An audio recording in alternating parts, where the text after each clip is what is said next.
जीवन में आगे बढ़ सकते हैं, एक जेंटलमैन सही अर्थों में बन सकते हैं। आइए देखते हैं विशेष जन की बातें विशेष में आज हमारे साथ कौन है। ये ब्रह्म कुमारी आश्रम की स्थापना आजादी से पहले हुई, वहां से सेंटर शुरू हुआ। अभी दादी माँ 95 साल से ज्यादा की, उनका मैंने आशीर्वाद लिया। एक और दादी माँ आज नहीं है, नहीं तो उनका भी मैं आशीर्वाद लेता, फिर मैं लेने आऊंगा। जी जी।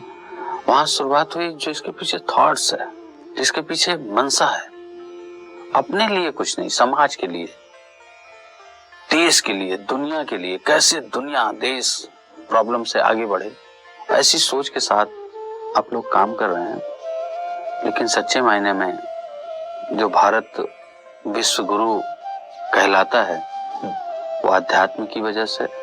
कल हमारे माननीय गृह मंत्री जी आए थे, टूरिज्म मिनिस्टर आई थी, और हम लोग आए हैं यहाँ से कुछ प्रेरणा लेके जा रहे हैं। मैं तो आपकी संस्था को बहुत बधाई देना चाहता हूँ।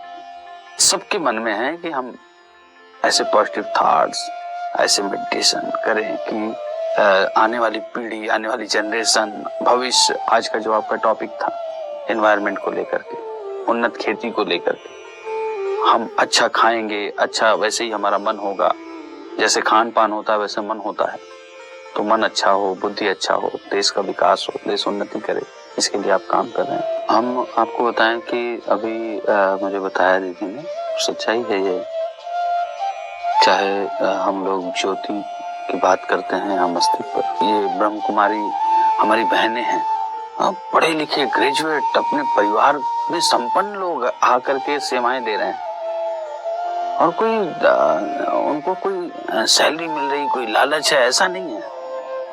एक एक लोग समर्पित भाव होकर के काम कर रहे हैं। इसलिए मैं मतलब यही कहना चाहूंगा, मेरा आना सफल हुआ और मैं परिवार के साथ फिर से दोबारा आऊंगा।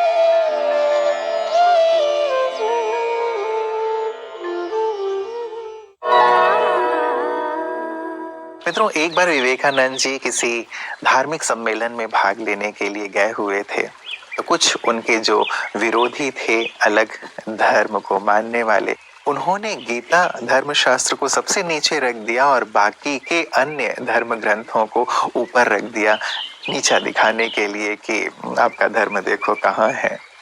स्वामी जी ने गीता शास्त्र जो सबसे नीचे रखी हुई थी उसे खींचा, तो बाकी के सारे जो धर्म ग्रंथ थे नीचे गिर गए। उन्होंने कहा, देखो गीता माँ है, आधार है सभी धर्मों का, और इसे यदि हिला दिया जाए तो सारे ही जो धर्म ग्रंथ हैं या सारे ही जो मतांतर हैं भरभरा कर गिर जाएंगे और सारी मानवता ही नष्ट हो जाएगी। कितने तत्कालिक बुद्धि के धनी थे वो, और कितना अपने देश, अपने धर्म को लेकर के समर्पित थे, उसकी श्रेष्ठता के प्रति समर्पित थे। गीता धर्मशास्त्र केवल अध्ययन तक ही सीमित न रहे मित्रों, इसकी सभी बातें हमारे जीवन में भी शामिल हों, ये सुंदर प्रयास ब्रह्मा कुमारियां कर रही हैं कि हम अपने धर्म ग्रंथों की सुंदर शिक्षाओं को अपने जीवन में कैसे लाएं, और इसीलिए वो जन जन तक जाकर सुंदर सेवा कार्य करती हैं, यही शिक्षाएं सब तक पहुंचाती हैं। ब्रह्मा कुमारीज रशिया व्लादिवोस्तोक में इंटरनेशनल डे ऑफ योगा का आयोजन इस साल 8वीं बार किया गया, जिसमें भारत के महावाणिज्य दूत श्री साई मुरली और कई प्रतिनिधियों ने बधाई दी। उन्होंने योग से योगदान की अत्यधिक सराहना की, साथ ही अपने कौशल का प्रदर्शन किया और प्रतिभागियों को प्रयास करने के लिए प्रेरित किया, और Brahma Kumaris video project why do I love India की घोषणा की। वही फार ईस्टर्न फेडरल यूनिवर्सिटी में एक विशेष कार्यक्रम का आयोजन किया गया।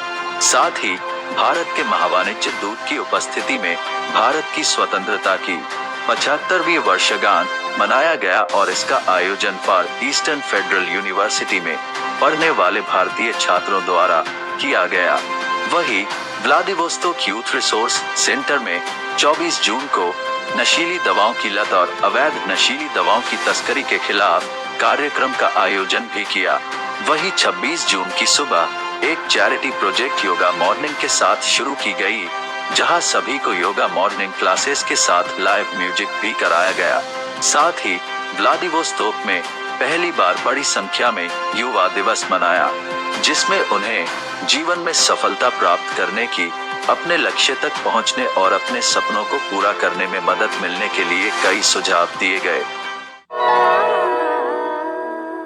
मित्रों, बातें तो अनेक हैं विवेकानंद जी के जीवन से जुड़ी हुई, और जैसे मैंने प्रारंभ में ही कहा था कि आज चूंकि उनका स्मृति दिवस है, तो हम उनके जीवन की सुंदर बातों को जरूर अपने जीवन में शामिल करने का संकल्प लें। मित्रों, वो एक किताब पढ़ा करते थे तो पूरी तरह से उन्हें याद हो जाया करती थी एक नजर डालने के बाद ही। और जब उनसे ये पूछा गया कि आप ऐसा कैसे कर लेते हैं, तो उन्होंने कहा, मेरी इस एकाग्रता का आधार ब्रह्मचर्य है, योग है। देखिए, जिस चीज ने उन्हें सुंदर एकाग्रता दी, श्रेष्ठता दी, ऊंचाई दी, वो ब्रह्मचर्य था और साथ ही उनकी योग साधना थी। एक विदेशी महिला ने भी उन्हें कहा था कि मैं आपसे विवाह करना चाहती हूँ ताकि आपकी तरह ही तेजस्वी संतान पैदा हो। तत्क्षण उन्होंने कहा, आप मुझे ही अपना पुत्र क्यों नहीं मान लेते, क्योंकि हमारी जो संतान होगी मेरी तरह हो या ना हो, लेकिन मैं तो विवेकानंद हूँ ही जिसे आप संतान के रूप में स्वीकार कर सकती हैं। इतना ज्यादा चरित्र के धनी और ब्रह्मचर्य के प्रति समर्पित उन्होंने आह्वान किया था कि मेरी तरह यदि 100 युवा मुझे मिल जाएं तो मैं देश को स्वर्ग बना दूंगा। मित्रों, आज वक्त है उस आह्वान को अपने अंदर उतारने की, स्वीकार करने की, कि हम भी धर्म और आध्यात्म को ऐसे ही अपने जीवन में शामिल करें जैसे विवेकानंद जी ने किया था। उन्हीं धारणाओं को अपने जीवन में लेकर के आगे बढ़ें जैसे उन्होंने किया था, तो हम भारत को ही नहीं समूचे विश्व को स्वर्ग बना पाएंगे। आइए एक कदम इस दिशा में दृढ़ता से बढ़ाते हैं। अपना ख्याल रखिएगा। कल पुनः इसी वक्त आप सबसे मुलाकात होगी। नमस्कार। ओम शांति। जीवन के सब रंग सब